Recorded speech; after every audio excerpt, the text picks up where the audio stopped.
हे, मेरा नाम नेहा है। मेरी उम्र 24 साल है। मैं एक छोटे से कस्बे के मध्यम परिवार में शादी करके आई हूँ। मेरे पति राजू दिन भर दुकान पर रहते हैं। घर में सास-ससुर और छोटा देवर रहता है। ससुर जी की उम्र 55 के आसपास होगी। शरीर से मजबूत और आवाज में गंभीरता है। शुरू-शुरू में मुझे लगता था कि वे बस घर के मुखिया हैं, लेकिन धीरे-धीरे उनकी नज़रों में कुछ ऐसा दिखाई देने लगा, जो समझना मुश्किल था। एक दिन मैं रसोई में आटा गूंद रही थी कि ससुर जी अचानक पीछे से आए और बोले, "नेहा बेटा, आटा थोड़ा सख्त लग रहा है, हाथ से दबाकर देखो।" मैंने हाथ बढ़ाया तो उनकी उँगलियां मेरे हाथ के ऊपर आ गईं। कुछ पल के लिए दोनों हाथ एक साथ आटे में धंस गए। मैंने सोचा शायद सिर्फ सिखाने के लिए है, लेकिन उनकी सांस मेरे गले के पास महसूस हुई और उन्होंने धीरे से कहा, हाथों में ताकत होनी चाहिए, वरना आटा बिखर जाता है। मैं चुपचाप खड़ी रही, क्योंकि घर में सास भी पास ही थी, लेकिन अंदर ही अंदर मन में हलचल मच गई। उस दिन के बाद कई बार ऐसे मौके आए जब ससुर जी कोई काम सिखाने के बहाने पास आ जाते थे। एक शाम मैं आंगन में कपड़े सुखा रही थी। ऊंचाई पर रस्सी थी, तो मुझे चारपाई पर खड़े होना पड़ा। ससुर जी तभी आए और बोले, इतनी ऊंचाई पर अकेली मत चढ़ो, गिर गई तो क्या होगा। उन्होंने मेरा हाथ पकड़ लिया, कमर के पास सहारा देने के लिए, लेकिन उनका हाथ कुछ देर तक वहीं रहा। मैंने नीचे देखा तो उनकी आंखें मेरी ओर थीं और मुंह पर हल्की मुस्कान थी। मैंने जल्दी से कपड़े टांग दिए और उतर आई, लेकिन दिल जोर जोर से धड़क रहा था। घर के अंदर सास पूछ रही थी, क्या हुआ नेहा, इतनी जल्दी क्यों आई। मैंने बस इतना कहा, रस्सी ढीली थी, इसलिए रात को सोते समय राजू के पास लेटी तो मन में वही दृश्य घूम रहा था। ससुर जी का हाथ कमर पर उनका करीब आना और वो बातें जो दो अर्थों वाली लगती थीं। सुबह जब चाय बना रही थी तो ससुर जी ने कहा, नेहा, आज तुम्हारे हाथ की चाय में कुछ खास स्वाद है, पहले जैसी नहीं। मैंने मुस्कुराकर कहा, सास जी ने सिखाया है। तो उन्होंने आंखें सिकोड़ते हुए कहा, सिखाना तो सबको आता है, लेकिन सीखना सिर्फ कुछ लोगों को आता है, वो भी सही जगह से। उस दिन भर मैं उनके शब्दों को उलझाती रही। दोपहर में जब सब सो रहे थे, मैं छत पर कपड़े सुखाने गई थी। वहां अकेली थी। तभी ससुर जी भी ऊपर आ गए। बोले, आज गर्मी ज्यादा है ना, छत पर हवा अच्छी लगती है। वे मेरे पास आकर खड़े हो गए, दीवार के सहारे, और बातें करने लगे। घर की पुरानी यादें बताने लगे। कैसे उनकी युवावस्था में भी ऐसे ही गर्मियां निकलती थीं। बातों बातों में उन्होंने कहा, नेहा, तुम्हारा शरीर शहर की लड़कियों जैसा नहीं देहाती। ताकत है, इसमें मैंने नजरें झुका लीं, क्योंकि उनकी नजरें मेरी साड़ी के पल्लू पर थीं, जो हवा से थोड़ा हिल रहा था। अचानक उन्होंने अपना रूमाल निकाला और बोले, पसीना आ गया है, लो पोंछ लो। मैंने रूमाल लिया तो उनके हाथ से मेरे हाथ का स्पर्श हुआ और रूमाल में उनकी उंगलियों की गर्माहट महसूस हुई। मैंने जल्दी से पसीना पोंछा और नीचे चली आई, लेकिन मन में सवाल घूमने लगे कि क्या सच में कुछ होने वाला है। क्या ससुर जी कुछ और सोच रहे हैं। शाम को खाना बनाते समय सास जी ने कहा, नेहा, ससुर जी आजकल तुम्हारी तारीफ बहुत करते हैं, कहते हैं घर में तुम्हारे आने से रौनक आ गई है। मैंने हल्के से जवाब दिया, उनकी कृपा है, लेकिन अंदर से डर और उत्सुकता दोनों थे। रात का खाना खाते समय ससुर जी ने मेरी थाली की तरफ देखा और बोले, नेहा, आज रोटी में घी कम लगा है, हाथ से लगाती हो। ना, घी को अच्छे से फैलाना चाहिए, नहीं तो स्वाद अधूरा रह जाता है। मैंने घी लिया और रोटी पर लगाने लगी तो उन्होंने पास आकर दिखाया। ऐसे फैलाओ पूरी सतह पर। बराबर उनका हाथ मेरे हाथ के करीब था और उंगलियां लगभग छू रही थीं। घर में सब मौजूद थे, इसलिए मैं कुछ बोल नहीं सकी, लेकिन दिल की धड़कन बढ़ गई। खाना खत्म होने के बाद बर्तन धोते समय मन में वही दृश्य दोहराया जा रहा था कि उनका हाथ कितना करीब था और आवाज में क्या छिपा था। अगले कुछ दिनों में ऐसे कई मौके आए। एक बार मैं आलू छील रही थी, छुरी फिसल गई और उंगली पर हल्की कट लग गई। ससुर जी तुरंत पास आए और बोले, दिखाओ कहाँ कटी।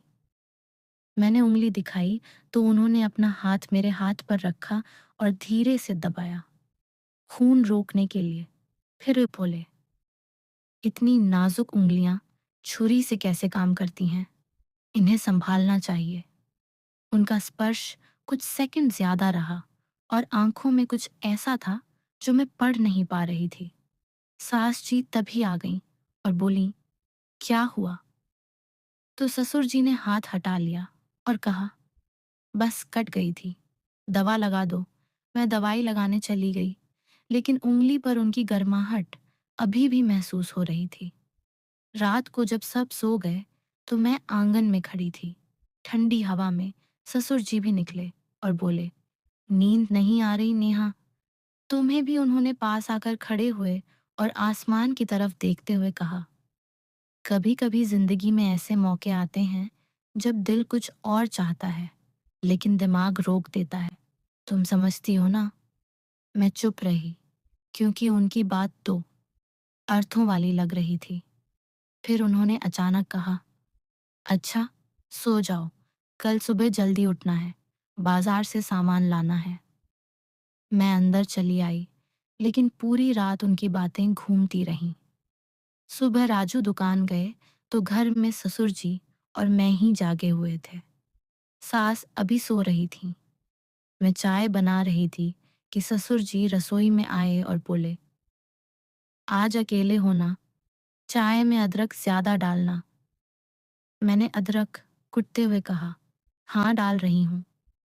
तभी उन्होंने मेरे कंधे पर हाथ रखा और बोले, तुम बहुत मेहनती हो नेहा, घर संभालना आसान नहीं, लेकिन तुम अच्छे से कर रही हो।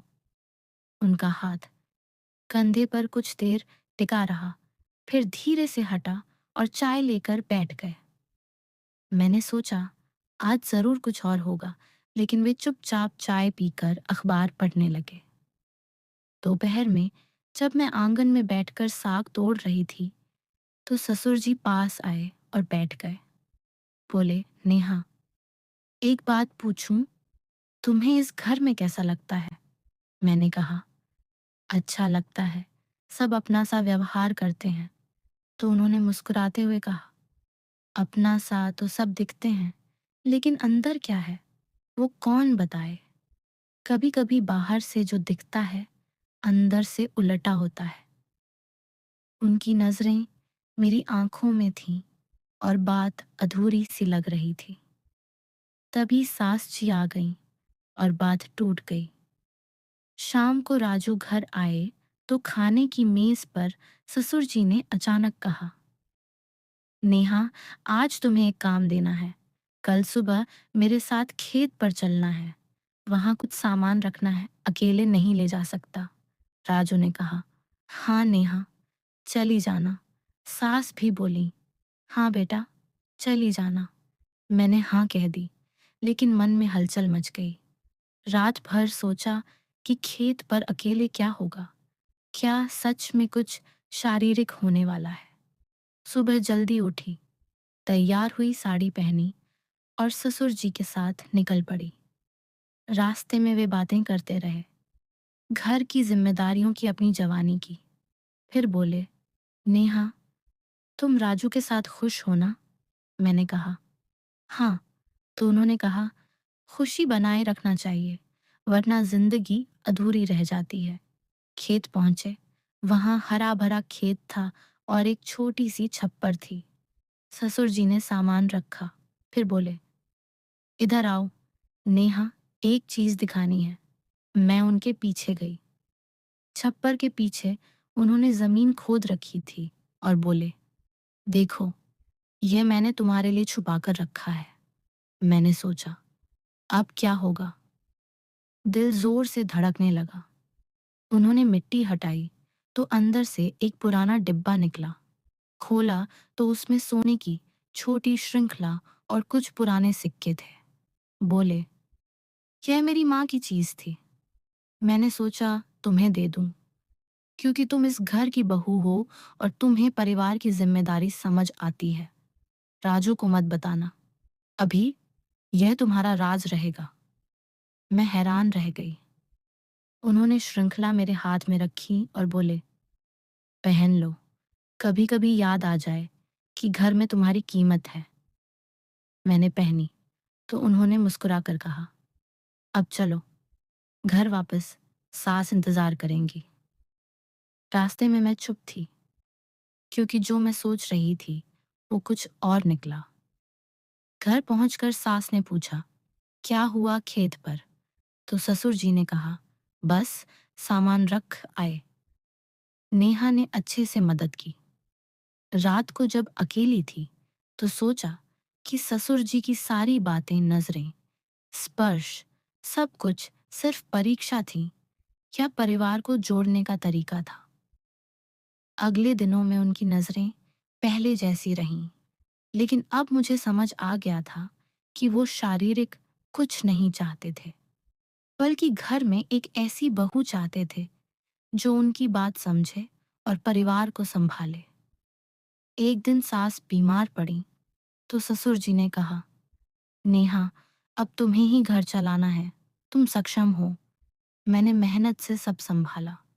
राजू भी खुश रहे। धीरे धीरे घर का माहौल और अच्छा हो गया। ससुर जी अब खुले आम मेरी तारीफ करते, लेकिन वो तारीफ सम्मान वाली होती। एक शाम सब बैठे थे तो ससुर जी ने अचानक कहा, नेहा, तुम्हारे आने से घर में वो कमी पूरी हो गई जो सालों से खल रही थी। मैंने सिर झुका लिया, लेकिन अंदर से राहत मिली, क्योंकि जो तनाव और दो अर्थों वाली बातें थीं वो अब साफ हो चुकी थीं। कहानी यहाँ खत्म नहीं हुई, क्योंकि कुछ महीने बाद ससुर जी ने एक और रहस्य खोला। उन्होंने मुझे अकेले में बुलाया और बोले, नेहा, वो श्रृंखला तो छोटी चीज थी। असली बात यह है कि मैंने तुम्हारे नाम एक छोटी जमीन करवा दी है।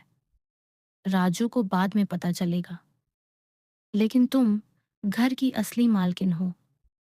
यह सुनकर मेरी आंखें भर आईं, क्योंकि जो मैं थार की नजरों से देख रही थी वो दरअसल प्यार और जिम्मेदारी का रूप था। अब घर में हंसी खुशी है।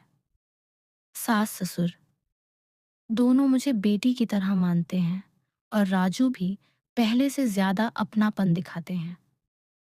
कभी कभी रात को जब अकेली सोचती हूँ तो वो पुराने स्पर्श और बातें याद आ जाती हैं, लेकिन अब वो डर नहीं, बल्कि एक सबक लगती हैं कि जिंदगी में जो दिखता है वो हमेशा सच नहीं होता, और जो छिपा होता है वो कभी कभी सोने से भी कीमती होता है। आज मैं इस घर में खुश हूँ, और ससुर जी की वो अधूरी सी बातें अब पूरी लगती हैं, क्योंकि उन्होंने कभी सीमा पार नहीं की, बल्कि मुझे परिवार का हिस्सा बनाया। इस कहानी को सुनकर जो लोग गंदे अर्थ निकाल रहे थे वे भी मानेंगे कि अंत में जो मोड़ आया वो बेहतर था, और जो अच्छे दिल वाले थे वे तो शुरू से ही समझ रहे थे कि असली कहानी प्यार और सम्मान की है। मैं नेहा आज भी कभी कभी आटे में हाथ डालते हुए मुस्कुराती हूँ, क्योंकि वो पहला स्पर्श अब सिर्फ याद है,